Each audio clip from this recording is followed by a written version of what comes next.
Jews used to live in ghettos, in communities, not as nations, not as a nation, but as communities in ghettos. And every once in a while, there was a pogrom, wherever these ghettos were, in Europe or in Arab countries. And after the pogrom, they lick their wounds and negotiate to get back their hostages. That's how we lived for 2,000 years in the diaspora. When we came back home to our promised land, to the land of Israel that we were exiled from 2,000 years ago, when our temple were destroyed, we had to build our nationality again, and we tried to build our nationality based on different um, assumptions that we used to have for 3,000 years since we went out of Egypt. Okay, what do I mean by that? We tried to create a nation like all the nations. We tried to be normal. We tried to have a civilian nation. Now, that civilian nation that we created in 1948, a nation where Arab can be Israeli and Jew can be Israeli just the same, just as it is in every other democracy in a modern state in the modern time, right? So we tried to be the same. But what can we do? And Judaism is not just a nationalism. Judaism is also a religion.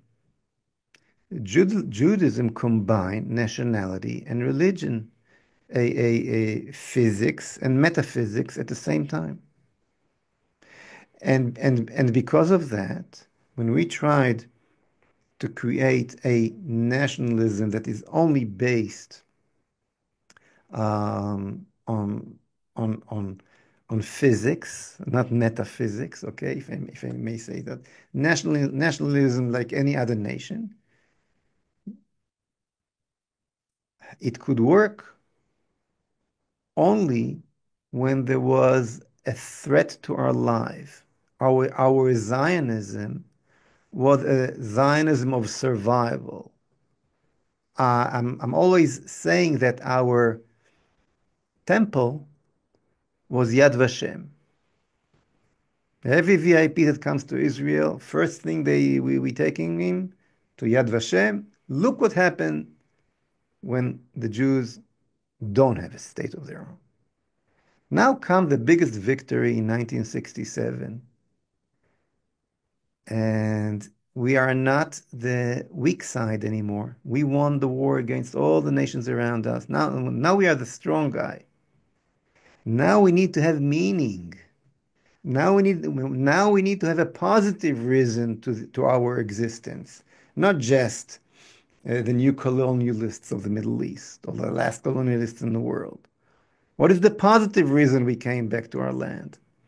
And you cannot give an answer to that question from, I would say, the old metrics. Well, Okay. yeah. Now just to summarize it, I'm going a little bit deep. I'm sorry, but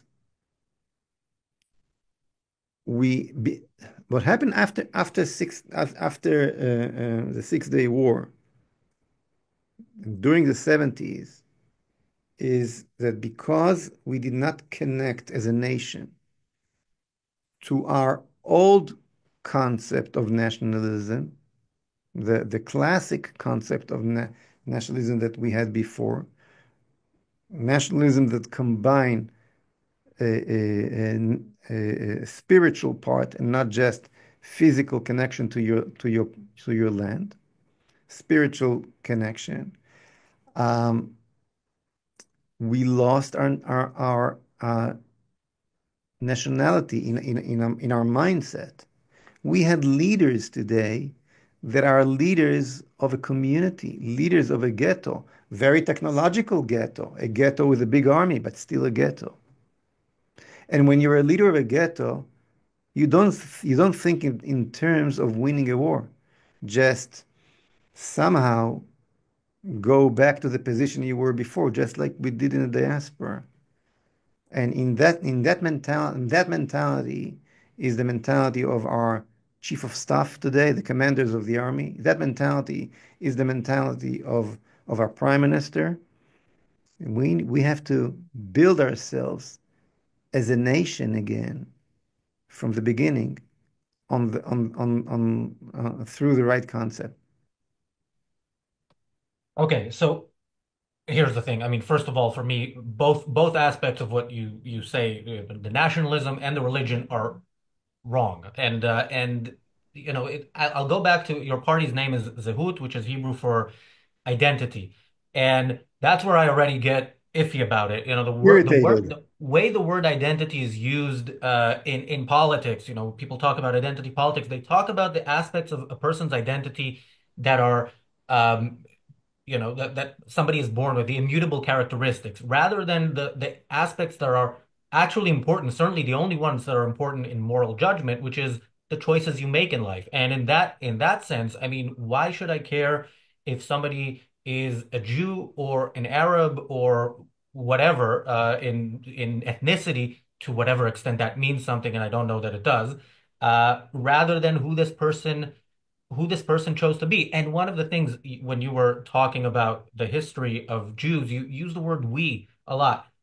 None of us were there. I mean, you and I both look young for our age, but we're not that much that much younger than yeah, we weren't here 2,000 years ago. So yeah, what connection do I have to somebody who was 2,000 years ago in Jerusalem, that I'm more connected to them than somebody who was 2,000 years ago in Athens? Do you believe that there is identity altogether? Do you believe in any identity? Of course. Why?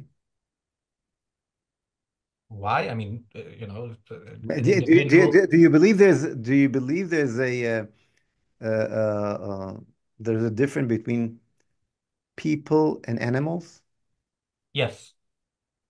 Besides I mean, I'm sure that maybe the color is different. Maybe Well, uh, people are rational. That's some the animals difference. are smarter than the others. Maybe human beings are the smartest animal, but is there, in principle, a difference between the human being and an animal?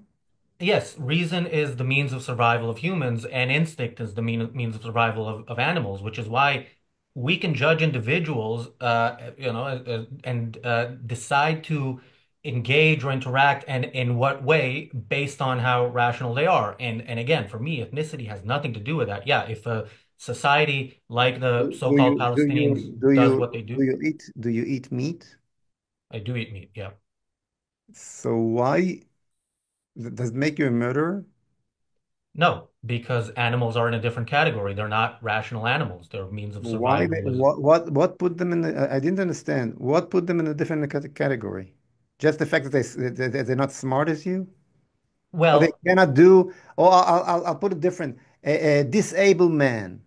What can we do? He was born disabled. And are we allowed to kill him as we killed a cow? no, he still has a volitional consciousness. I mean, And he's if still able. and if he's not, If he's not, then no, you can't kill if him, but he is in a different category of if he's human. not smarter than a chimpanzee, are we allowed to kill him? No, but Why not? but he is in a different category in that sense. This is not an independent person, but it But is still a I human. can prove to you that his IQ is not any better than a zebra. Okay. Okay?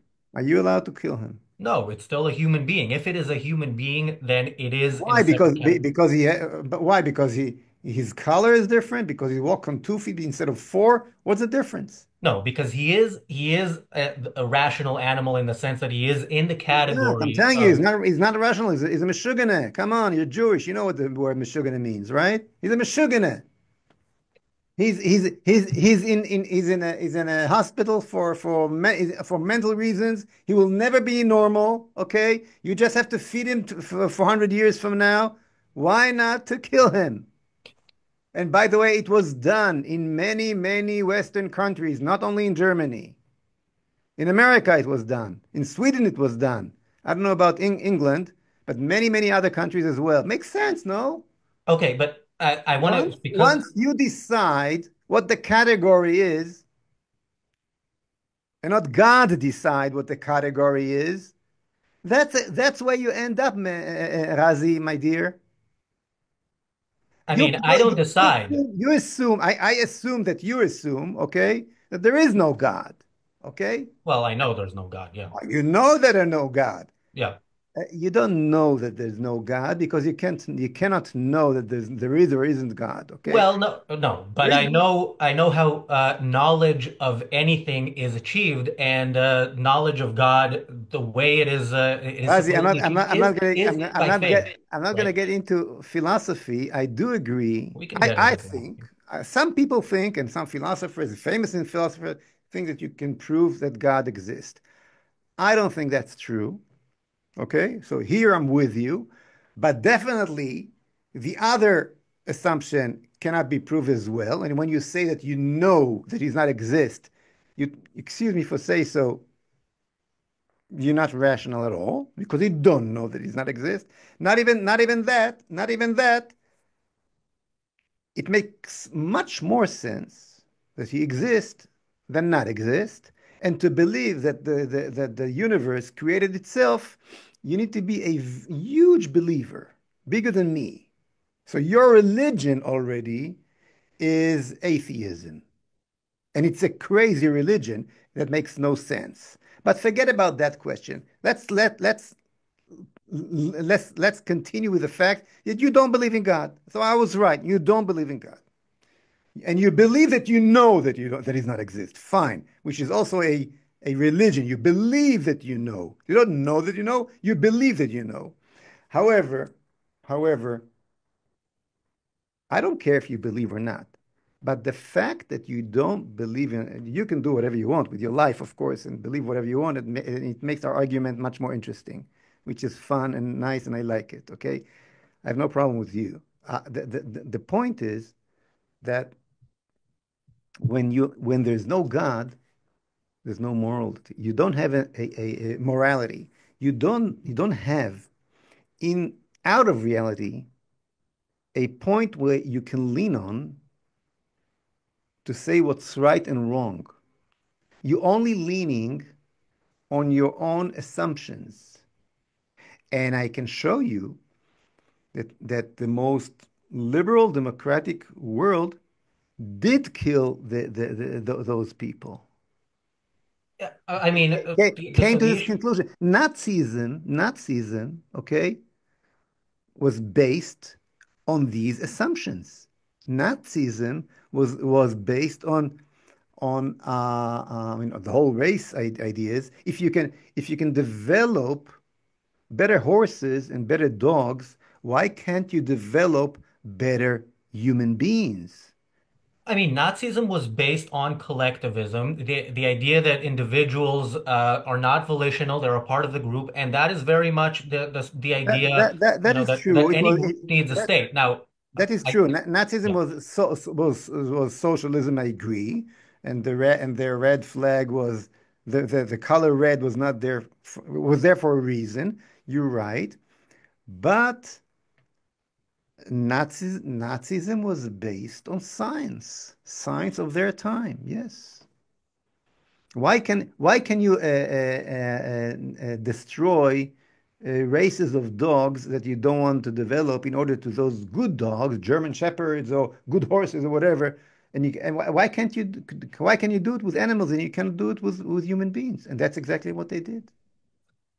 Well, yeah, so they were not rational. They didn't judge humans as humans. And I do want to go, we are out of time. Hopefully, we can continue this some other time, but I do want to go just to the point of morality and the idea of there's no morality without God. I mean, as a human being, you know what is good for your survival and what isn't. So I know if I have a steak, that's good for me. If I have poison, it's bad for me.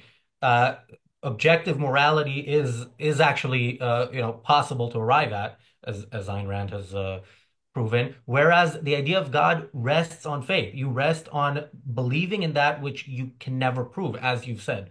Sometimes it's more, there's more morality in taking the poison than the steak. I can give you examples, okay? Maybe you know secrets that you fell you fell by your enemy took you as a prisoner, and now and you have secrets that if they'll know, they'll kill your whole country.